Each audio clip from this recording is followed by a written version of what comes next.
करेगा। चौधरी इश्तियाक साहब, ये जो बड़ी माकूल बातें लगती हैं सुनने में, क्योंकि हम कई अरसे से खुद नोटिस हो उसके ऊपर मुल्क के जो कानूनी माहिरीन हैं वो बड़े अरसे से बात करते आ रहे हैं। सर जदून साहब ने भी हवाला दिया। अब यहाँ पर और फ़र्द वाहिद का मामला, कल मुअज़्ज़ज़ जज साहिबान का जो इख्तलाफी फ़ैसला आया उसमें बहुत ही मुख्तलिफ तरीके से हाईलाइट हो गया, इस तरह माजी में हमने नहीं देखा। आप कैसे देख रहे हैं आज जो हुकूमत की तरफ से फ़ैसला किया गया इसको? मैंने तो ये बड़ा कंसिडर्ड व्यू है कि स्ट्रक्चर्ड चीज़ें होनी चाहिए, लेकिन किसी एक चीज़ को निशाना बना के जब स्ट्रक्चर करने की कोशिश करते हैं तो फिर उसके अंदर जो है वो चीज़ें ख़राबी की तरफ ज़्यादा जाती हैं। देखिए, आईने पाकिस्तान एक इख्तियार देता है 184(3) के अंदर। वो 184(3) के अंदर ये through out suo motu powers exercise होती रहीं। उसके अंदर लोग डिबेट भी करते रहे।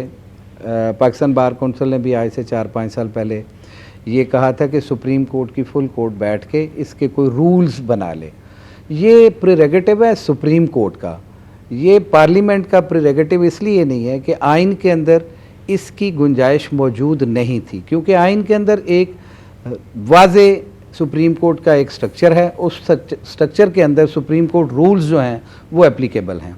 उस वक़्त ये इख्तियार जो है वो बेसिकली सुप्रीम कोर्ट का है कि वो उसको कंसल्टेटिव प्रोसेस के साथ वो कर लें तो कोई इशू नहीं है। लेकिन इस वक्त में ये चीज़ उठाई जानी और हुकूमत वक्त का ये कह देना कि जी फ़र्द वाहिद जो है इसको नहीं बनाता, बल्कि ये फ़र्द वाहिद की पावर्स नहीं है, ये सुओ मोटो के लिए सुप्रीम कोर्ट के जजेस ही आगे मैटर को रेफ़र करते हैं। कभी कोई एक जज रेफ़र कर देता है, कभी दूसरा कर देता है, और वो भी पब्लिक इम्पोर्टेंस का इशू होता है जिसके अंदर कोई बहुत ज़्यादा ऐसा इशू सामने आया होता है जिसको एड्रेस करना सुप्रीम कोर्ट की ज़िम्मेदारी है। अगर सुप्रीम कोर्ट बिल्कुल ही खामोश होकर बैठी रहे तो फिर ये लीगल फ्रेटर्निटी भी कहती है कि नहीं, ये सुप्रीम कोर्ट को इसके ऊपर अपना सुओ मोटो इख्तियार इस्तेमाल करना चाहिए था।